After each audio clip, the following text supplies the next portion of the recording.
to In the Pits with Pop and MX. I'm your host, AJ, as you know, and you'll probably notice that this background looks a little bit different. Trying to bring some props of me on the road while I travel for work, just so I can still keep that moto vibe and get episodes recorded.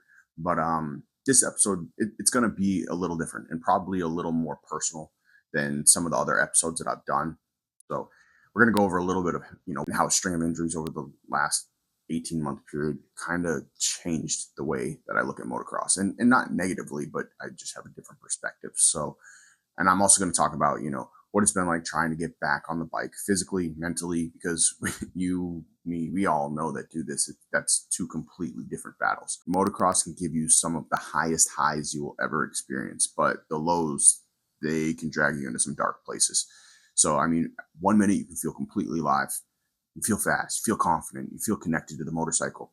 Then one bad moment can put you on the couch. I was wondering when I'd ever be able to experience that feeling again. You try to stay connected. I tried to take pictures. I tried to go to the track, and they were all great, but still nothing was quite like being on the bike. So, to stay in the sport for the long haul, you have to learn how to embrace all of it. The great days, the bad days, the injuries, the comebacks, the fear, the frustration. All those are inevitable. There are rare moments, at least, when everything just clicks, everything makes sense, everything goes great that day, but it doesn't always happen like that. So this episode's not about really giving up on your speed. It's just about changing what a successful day on the motorcycle looks like to me. I had to learn how to do that and take a step back, because that's something that I was pretty hard on myself. So I've always been hard on myself, honestly, when it comes to riding. I'm competitive by nature, and even when I'm not technically racing someone, I'm usually competing against myself. So I always remember the rider that I used to be. I remember the speed I had, the confidence I had, how certain things on the bike feel almost automatic. And I remember being able to show up, get comfortable, start attacking the track without spending the entire day inside my own head. And for a long time, that version of me became like the standard I measured every single ride against. And the question I kept asking myself was like, did I ride fast as I used to ride? Did I hit everything? Did I keep up with the people that I thought I'd be keeping up with? Did I look like the rider I remember being? And if I didn't, I'd get frustrated. I could spend the entire day doing something that I supposedly love. I'd get off there feeling disappointed. And, I know that sounds crazy when you think about it, because I could be healthy enough to ride. I have a good motorcycle. I spend the day around the people that love the same sport that I do, and still somehow I'm sitting there and I'm convincing myself that the day was a failure because I wasn't fast enough. So wanting to improve was never really the problem. The problem was always allowing myself and my performance to decide whether I was allowed to enjoy myself that day. And there's nothing wrong with wanting to go faster. There's nothing wrong with being competitive, working on technique, or trying to push yourself, and that's what makes motocross so addictive. There's always something to improve. But when every single ride becomes a test of whether, you're still good enough, or it starts taking enjoyment away, I wasn't only riding the track in front of me, I was riding against the memory of who I used to be. And honestly, that's really hard to win that race. You could fight that battle all day, every day. And the rider that I remember in my head is usually, the best version. So you remember the fast days, you remember the big jumps, and the days when everything, it felt effortless, but you don't always remember all the bad motos and mistakes, the days when you struggled back then too. So now I'm comparing myself, or at least I found myself comparing myself to, or my current self, to a polished memory of my old self, and that comparison can destroy confidence if you let it. And for me, it did for a little while. I would get on the bike, I'd go to the track, I'd have a good day, and a good day, but a good day wasn't really a good day in my mind, because I was just beating myself up the whole time. So things change, things have changed. My mentality about things has changed. So, and over roughly an 18-month period, I went through a string of injuries that completely destroyed my consistency I had. It affected my body. The first injury was obviously difficult, but mentally I still had confidence that I'd get up and I'd get right back out there the same way that I was. Thought I'd recover, I'd get back on the motorcycle, I'd pick up almost exactly where I left off, but that's rarely how motocross works. You don't lose time on the bike, you lose conditioning, timing, comfort. Some of the automatic reactions that only come from, honestly, consistency time. But I started kind of working my way back. I started feeling stronger. I started believing I was finally getting closer to normal. And then another setback happened. So first one started, and they were just so minimal, but they stacked up. One of them, I was at Dade City, and when I was a kid, I had an injury that I never got repaired. So I separated my shoulder, tore my AC ligament, and ever since, I'm 37 now, and ever since that time at 16, I never had it fixed. And it pops out of socket all the time.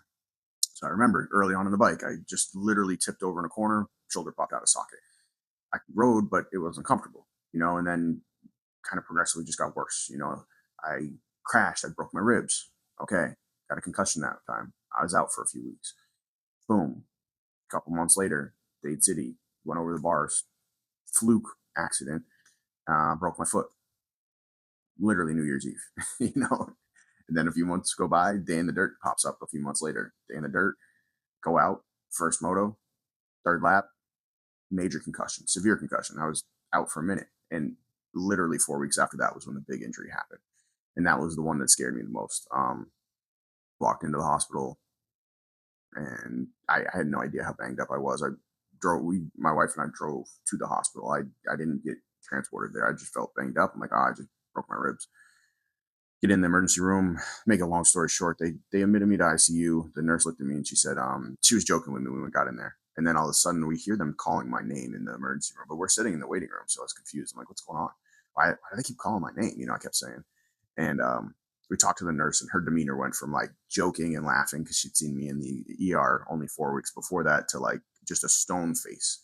And she's like, we need to get a room set up for you. We have to admit you into ICU. And I was like, what? ICU? And she looked at me and she's like, yeah, you have a brain bleed. And that feeling, like I had a good helmet on. It's not like I had crappy equipment. So, and the feeling, I got chills from like the top of my head all the way down to like my tailbone. I mean, it was just instant chill factor. And as we're going through, they do their CT scans and MRIs and X-rays. And once we did the X-rays, and this is after I found out about the brain bleed, I'm kind of like hobbling my way in there. They're like, yeah, you fractured 3 ribs and you fractured 3 vertebrae in your back. And I was like, holy shit. They're like, we're going to fit you for a back brace. You're going to have to go through PT. And the journey just, in my head, I felt so defeated. I remember sitting in the hospital bed, looking at my wife saying, I'm selling the bike. I'm done. And she's like, you know what? I know you. And she grew up in the sport. She knows the sport. So she looked at me. She's like, how about let's get out of here first, and then you make that decision. And I was like, no, no, no, no, no. I'm selling the bike. And she was right. Obviously, I didn't sell the bike, but that changed my life immediately. I was in this back brace. I had a job that I'd, only been at for a year or so. Luckily, I had sold my business, prior, because if I still had owned my business and I was doing this, it would have been, that would have been detrimental. I probably would have lost my business for the amount of time that I had to be out. But luckily, the company I was working for was awesome. They accommodated me in having to, because I had heavy travel for that position. So they accommodated me for a while just to get the job done. I didn't have to go under any special circumstances. And they just let me do my job the same way from home. So that was really, really cool. And slowly I got better. But the mental battle was the hardest part. Mentally, I just didn't know what life would look like without motocross. I lost it once, and it was because I was young. I couldn't afford it. I was dumb, making stupid decisions financially, physically. Just I wasn't there, And when I finally got to the point in life where I could buy another bike, I was like, man, this is awesome. I don't want it to go away. And it's different when you make the choice on your own to stop something, but when you are forced to make that decision without you choosing, it makes things, especially something you love, a lot harder to deal with. So I just, I remember I was in my back brace. I'm on my cycle bike, my stationary cycle bike in the house. And doctor didn't tell me to do much, but I didn't care. I couldn't sit there, I couldn't see myself. I had to get movement and mobility because I'd be damned if I lost mobility, So luckily I was able to slowly progress. I got to cycling, and a 5-minute cycle turned to a 10-minute, turned to a 15-minute, turned to a 30-minute session. Then I started going to the gym and I did a lot of back work, real light, super light, my own PT, and just slowly try to progress, and just get myself mentally prepared. And if I told myself, if I can just get on the bike and just ride it, I don't care how I ride. I just want to ride the bike again. And that's what I did, but it was just hard. Like I said, I would get hurt, I'd lose strength, I'd lose conditioning, work my way back and then get knocked down again. And every time I just started building momentum, it felt like something seemed to just kind of take it away. So those repeated injuries, they don't take away seat time really. They just take away the rhythm and that confidence, the conditioning, and that trust in your own body. Um, but that last part is huge. I mean, trusting your own body. You can look completely normal from the outside, but you can be walking around, going to work, handling life and doing everything people expect you to do. But inside, something just still doesn't feel right. You feel weakness where, you used to feel strength, or you feel hesitation during like, those movements that used to, I guess, happen without thought. So you really just start to question whether that injured area is going to hold up, or when you need it to hold up, is it going to hold up? And the more setbacks you experience, the louder that doubt becomes. I mean, there were times that I genuinely wondered whether I would ever be able to ride the way that I used to. And there were even moments when I wondered, would I be able to keep riding at all? And that thought absolutely crushed me. I mean, not riding, like I said, it wasn't just missing out on a hobby. Motocross, it's always been a part of who I am. It's been a part of my identity, my escape, my, one of the few things in life that can completely quiet my mind. And when I'm on the motorcycle, I'm not thinking about bills. I'm not thinking about work, responsibilities, or everything else that happens around me or is happening around me. I'm just completely present. It's just me, the motorcycle, the track that's in front of me, the thought of losing that. I don't know. It was extremely hard for me to process. So the injuries, they hurt physically, but the possibility of motocross being taken away from me hurt somewhere much deeper, I think, um, and it was something that I really struggled with. So, and it was like a mental fight. It's a mental fight to get healthy. The physical recovery, it wasn't only on one side of the battle. It was the mental recovery that was probably the hardest part. There were days when I felt weak. There were days when my body just, it hurt. It still hurts. I just pushed through the pain. There were days when progress was so small that it barely even felt like it was progress. And I had to fight myself mentally to keep doing the work. I had to push through the frustration of struggling with things that used to just be easy for me. I had to kind of accept that I had to rebuild that strength, which is definitely not exciting. It's repetitive, it's slow. It can be painful and discouraging, and nobody is standing there, cheering you on every day when you're trying to just rebuild your body. Most of the time it's just you. It's the discomfort, it's that doubt, it's the choice to either keep going or to stop. And I honestly, I want to be clear. I'm not talking about ignoring an injury or doing something stupid because you want to prove that you're tough and how tough you are. There's a difference between working through a normal discomfort of recovery and ignoring your body when something is seriously wrong.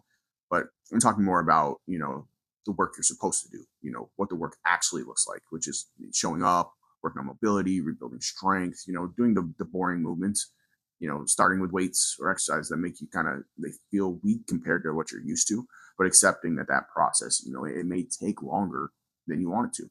Um, I look at one of my buddies, Jordan, he had a traumatic injury, broke both of his femurs, and, you know, the bone growth wasn't coming back, but talk about, you know, just mental fortitude, pushing through, knowing your body and doing what you got to do and trying new things and maybe unconventional methods to try and get things taken care of so you can get back to where you want to be. Because at the end of the day, it's you versus you, you know.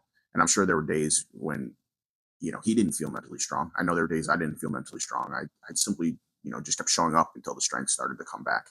And that's an important distinction. People look at someone who made it through an injury and assume, they were motivated the entire time, and that's not always true. Sometimes you're not motivated. Sometimes you're angry. Sometimes you're scared. Sometimes you feel defeated. I mean, but you have to keep going anyway. The hardest person I had to overcome, it wasn't another rider. It was the voice in my head telling me, "Hey, you might never get back," and it was the voice telling me that I would maybe, this is my new normal. Maybe the pain and the weakness were permanent. Maybe the motorcycle had become just part of my past life. So I had to fight that voice almost every single day. And that battle, it changed me. It didn't make me fearless, but it definitely taught me that I could keep moving even while I was frustrated, while I was afraid, while I was scared. So um, I don't know. I had to become patient in a way that I never really wanted to be patient before. I had to accept like small victories, little movement, a little more strength, a little less pain, one more workout. one more day where I, refused to quit on myself. And eventually those small victories started adding up. And one of my favorite quotes is just one more day, it's all you need. It's just one more day. It's an easy quote. It's an easy little quick quote to send yourself because you can have the worst day ever, but just get through one more day. Tomorrow's a bad day again. Just make it one more day. And little days stack up. They add up, and those small victories, they started adding up. So the entire process, honestly, it built me. Maybe not stronger in the sense of like nothing could ever hurt me again, but mentally I know what it feels like to think something you love might be gone forever and still fight back to get back to where you were. And that truly changes you. Um, and the process was honestly, that process was harder than getting back on the motorcycle because getting physically healthy enough to ride, it didn't mean that my confidence returned at the same time. That was another lesson I had to learn. I mean, your body can, it can, I don't know, your body can technically be capable of riding, right? But before your mind is fully ready and trusts it, that's different. So, um, but my mind's still remembering the speed, It remembered the jumps, it remembered the lines, it remembered the level that I used to ride at. But my body, those instincts and those, that confidence, it needed more time, a lot more time. Still needs more time. I still hesitate. I still get nervous, you know. And there's a strange feeling when you know what you're supposed to do on the motorcycle, but you hesitate to actually do it. You know the line, you know the jump, you know that you've done it before, but your brain starts kind of running through every possible scenario that could go wrong. That can be incredibly frustrating. Um, you start thinking, why can't I do this? I've done this 100 times. Why can't I do it this time? But you're not the same rider. And I had to tell myself that you're not the same rider that you were before the injury. At least not yet. You have to rebuild that trust. You have to prove yourself little by little that your body can handle it, and that the motorcycle is not the enemy.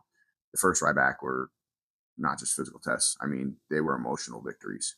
Throwing my leg over the bike again, that meant more to me than anyone watching from the outside could ever understand. I mean, those first laps might not have looked impressive at all, and they probably did not look fast at all. They probably still don't look fast, but to me, they mean and meant everything. Um, I mean, every lap just became proof that the injuries had slowed down, and that they hadn't taken motocross away from me completely. And I started to realize that there was value in simply just being back out there. Maybe I was not hitting everything. Maybe I was not carrying the speed I wanted, and maybe I was riding, I don't know, a little worse than I used to, or whatever the case is. But I was riding. And after spending so much time wondering whether I would ever get back and on the bike and get that feeling again, being on the bike just became something that I can no longer take for granted. I just can't at this point. It's such a blessing to even be able to ride at this point. So, and what that did for me in turn is it just changed what a good day means to me on the bike. Like, this is where my mindset really started changing. And for most of my riding life, a good day meant I was fast. A good day meant that I improved. A good day meant that I cleared something now, kept up with somebody, or I don't know, maybe I proved I could still ride at a certain level. But now I'm learning that a good day can mean something different. A good day can mean I had fun. A good day can mean I cleared my head. A good day can mean I rode within, my current ability and loaded the motorcycle back up healthy, safe, went home, no injuries. I smiled inside my helmet and I remembered that this is why I fell in love with moto. This is why I fell in love with the sport. And I can still pursue progression, without making every ride a test of my worth. And I think that's the biggest thing. I still want to get faster, obviously. I still want to improve. I'm still that competitive person, and I have that competitive part of me, and it's not going anywhere. But I don't have to chase for that speed. There are going to be days when the speed just is there. It's going to be awesome, and there's going to be days when everything just feels natural again. And there are going to be days where I feel slow. I feel tired or uncomfortable. I mean, it's just kind of part of the sport. And motocross has massive highs, but also has those brutal lows, and you have to learn to embrace all of it. You can't only love motocross when you're fast, healthy, and confident. You have to find a way to love the process when things are not perfect. And that translates well into life too. Doesn't mean pretending that bad days are great. It just means understanding that, they're part of the journey. And sometimes the victory is not the faster rider on the track or being the fastest rider on the track rather, but I mean, sometimes victory just means being healthy enough to actually be out on the track at all. Um, that's a huge accomplishment. I just get so much joy going out in the garage, prepping the bike, loading the bike, pulling up to the track in the morning, talking to like at Dade City, going up to the gatehouse, talking to Aiden, saying good morning, unloading the bike, seeing my boys come in. We all, shoot the shit and have fun, go sign up. Hey, what class you riding? What class you riding? Just all that stuff is all part of it. All the experiences, all the fun, watching the kids ride and develop, and kids that you might have seen a year ago who were on a PW50, now they stepped up to a 65 and they're ripping around the full track. And there's so many cool things that you get to see and witness in the sport. Um, and one of my biggest things that I always advocate for is gear. Like, you can never cheap out on gear. I don't care. You can never spend too much money on a helmet. You can never spend too much money on boots. Personally, I wear a chest protector, especially now. And you can never spend too much money on something like that. Those to me are big pieces of equipment that in previous injuries could have saved me tremendously. So, um, and that's kind of also what I wanted to touch on, and a few things that I personally think older riders, like myself and the weekend warrior, should consider, when it comes to reducing that injury risk. But nothing is going to ever make this sport 100% safe. It's a dangerous sport, but we can make it better by making better decisions. The first thing is definitely protective gear. I don't buy gear only because it looks cool. I make sure it fits correctly, and I get what I feel is the best quality gear that I can get. And obviously, we know budgets are different and things like that, but there's certain things, like I said, you just can't cheap out on. Your helmet, for example, a properly fitted helmet, not just an expensive helmet, a properly fitted helmet. It's obviously top of the list. I mean, your helmet, it should fit snug. It should, no pressure points. It's just, if you take a serious hit to the head, you can't continue to wear that helmet just because the outside still looks good. I mean, there's a lot of reasons that they deep dive into the technology into these helmets, but once they hit a huge impact, it's like a car, right? You get in a car wreck and your A pillars and the frame and everything, they absorb the impact and it ripples through the car. But it weakens those points now. That's why some cars get totaled. That's why some cars are no longer able to be driven after a car wreck. Even though they might look physically fine, the actual structural integrity is broken. And same thing with the helmet. They can only take so many impacts. If you've ever got a concussion in your helmet, toss that thing, or hang it up on the wall like I do, but don't wear it again because it may not help the second time. You may end up like me, get a brain bleed and have no idea. And I was, when that happened, I had bought a brand new Troy Lee Design SE5 carbon helmet. It's a $800 helmet. That was the first ride on that helmet. It fit perfectly. I love that helmet, and it was hard to find. I had to hunt all over, and I ended up getting it from Europe because we didn't have it in the US anymore. And that's the helmet that I ended up getting a brain bleed in. I mean, now I'm not saying that was the only factor. The wreck was obviously hard. I was coming off concussion. I wasn't fully out of concussion protocol. It was about a 4-week stint, and I was still kind of like, but I felt good enough to ride. There's a lot of factors that, play into that. But the fact of the matter is that helmet, that one actually physically got messed up too, because it actually cracked the whole chin piece in the carbon fiber. It split it in two. So, man, from what I remember, that was a bad wreck. I just remember going off the jump and I saw like these people standing looking.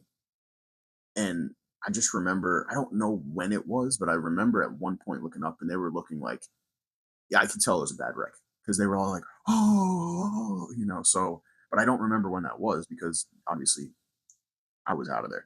My buddy, I couldn't even it took me a minute to get up. I couldn't get my bike up and I could not get on my bike. My buddy, I hopped on the back and he rode me on my bike back to the truck. And then I was dizzy and nauseous and all these things. Yeah, I don't ever want to have to relive. I don't wish it upon anybody. But yeah, no, and I mean, I'm just glad that I had decent boots and stuff though. I used to have different boots, but now I got Tech 10s. And I'd say like quality motocross boots, they're also extremely important. Your feet, your ankles, those lower legs, you gotta they take a ton of abuse in the sport. Um, I see newer riders out there in work boots and stuff like that and casual riding shoes. And I get it. You want to get on the bike and it's expensive, but man, that can just go so bad so fast. And quality investments, you spend enough money on the bike, Why spend all that money on a bike and cheap out on equipment? Just wait until you have the right stuff.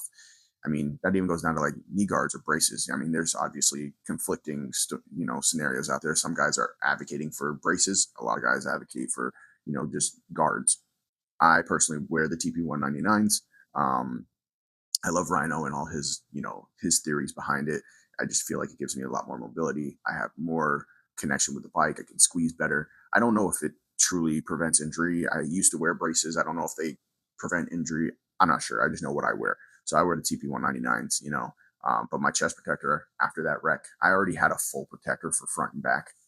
Um, but I got that RXR chest protector. It's got like the little air pocket inflatable pieces all throughout. And it's full coverage. It's full front, full back, full ribs. Um, I wear it under my jersey. You can see it sometimes, but I don't care. I would much rather be protected than, go off of look and have to worry about the look. So, but I don't know. Like I said, I'm just a big advocate. If you guys have questions, I've tried a lot of different gear. I'd be happy to, or suggestions, because there's other things out there, I'm sure, that I would love to try out and see if it works better. Really curious about this A Stars, chest protector now. It's probably something I'd wear more for racing and not just riding, but I guess what's the point in getting it if you're only going to wear it at races? But, I forgot the exact, statistics behind it, but when Barsha wrecked, because he was wearing that chest protector, they said that the impact that he took was significant. And if he hadn't been wearing that, the injury probably would have been way worse. Um, but I don't know. I mean, teach his own. I also deep dive into bike setup too. I mean, again, I'm no factory mechanic. I'm none of that, but I think the motorcycle itself, it needs to be set up for you, and that includes like proper sag, suspension settings, tire pressure, lever positions, just basic bike maintenance.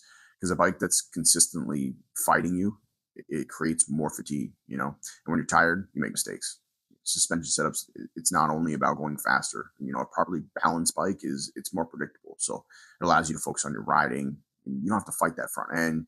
You know, rear end's not getting kicked out from under you. You just feel uncomfortable every time on the track when it gets rough if your bike isn't properly set up like that. So, um, but I don't know. I always do like a quick bike setup checklist every time I bike prep. I make sure that my controls haven't moved and they're still good to go. They move smoothly. I make sure brakes feel right. I just do all my inspections, make sure tires are in good condition and nothing's loose or damaged. I'll go back through. I just check torque specs and I'll just check all the little 8 millimeter bolts or Torx heads in the Triumph's case. But I check all of them just to make sure everything's tight, everything's to spec, everything looks good because like I said, I mean, a predictable motorcycle gives you confidence. So the more mental capacity you have that you can focus on the track, the less you have to worry about other things. So, I mean, I don't know. Again, something that I just do, but I also try to, once all that's together, and I'm at the track, I try to warm up just to build my speed. I think one of the things I learned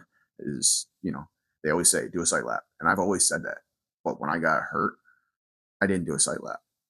I went out thinking, oh, this is fine. And I just rode this track just a little bit ago and went to send it the first lap. And that's the stupidest thing you could do because the track changes not just every week, not just every day. Track changes every lap. you know, line selection changes. Jump faces change, ruts change. Everything changes every single lap. So a sight lap is imperative when you're going to a track, whether you know it or not. So I just try to warm up and build my speed slowly now. And as I get older, warming up kind of becomes way more important because I don't need to do like a full gym workout before I ride, but I need to move my body. I need to stretch. I need to do whatever I can to kind of get my body warmed up and ready, open up my hips, get my knees ready, shoulders, wrists, all that stuff. Um, just anything to kind of get my heart rate up and moving just a little bit because then I can take my time doing the first little laps and I'm good. I'm warmed up. And then that first lap, I don't need to just be, qualifying that lap and trying to get things right. My body's right, my bike's right, and then I can let my eyes adjust to the speed. So then my brain will start to process the track, and then my body can get comfortable. It kind of all flows together.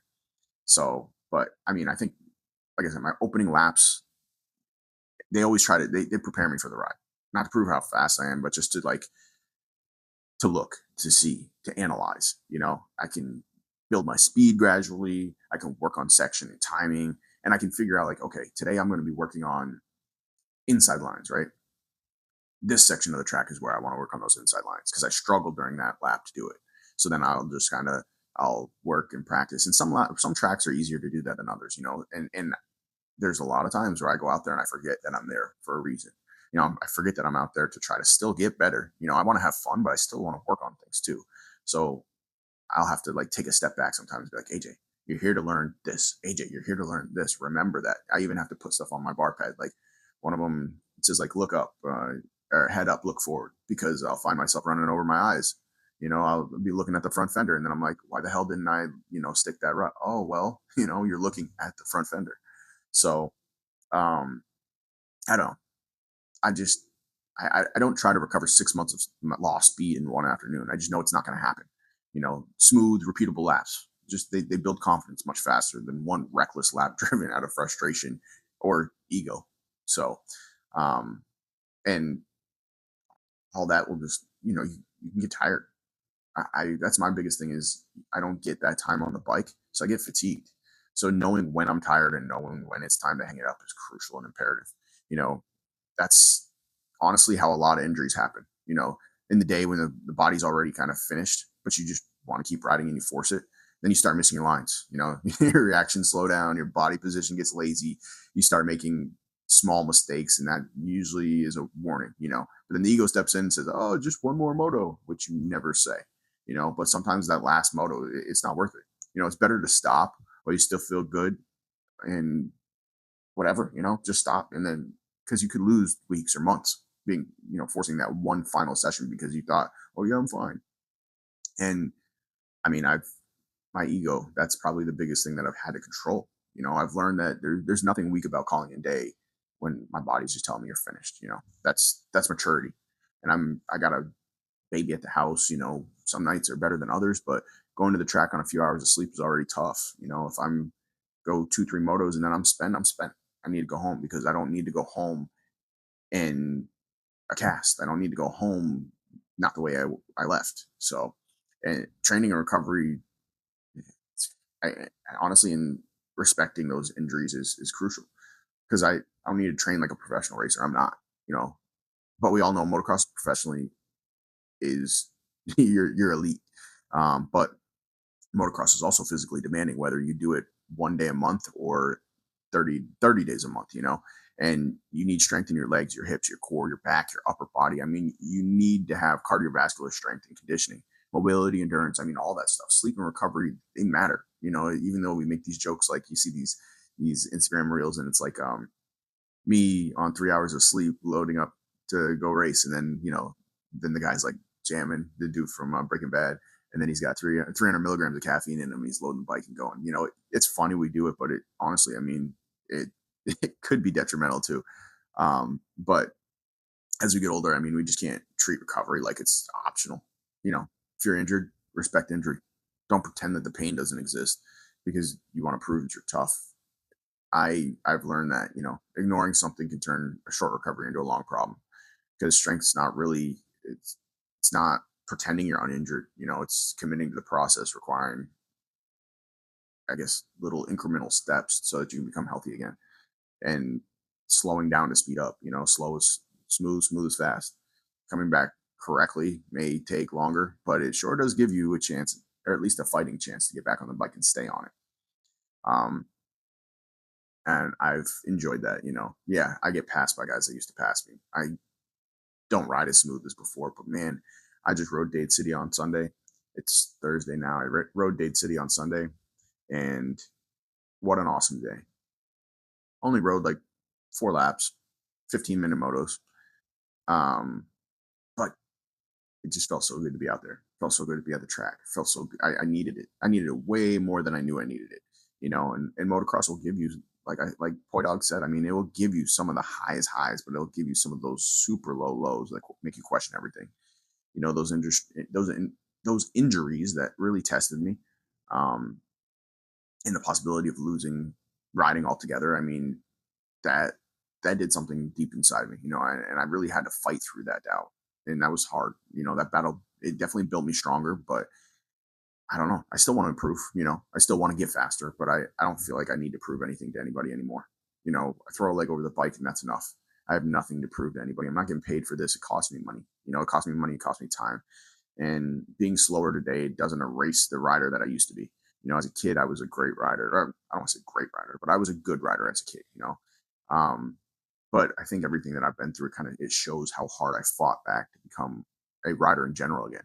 So for anybody who's watching this who has been injured, lost confidence, feels like they're kind of chasing that version of themselves that no longer exists, give yourself some grace, man. Like you do not have to be the fastest version of yourself to deserve the ride. You don't need to clear every single jump. I mean, if you do, awesome, but you don't need to. You don't need to impress people that are standing beside the track because who knows? Like you're you're good. They might be sitting there in admiration, and even if they're not, who cares at the end of the day? You just need to remember that the sport gives you, man, so much, and just remember that it gives you whatever it is you're looking for.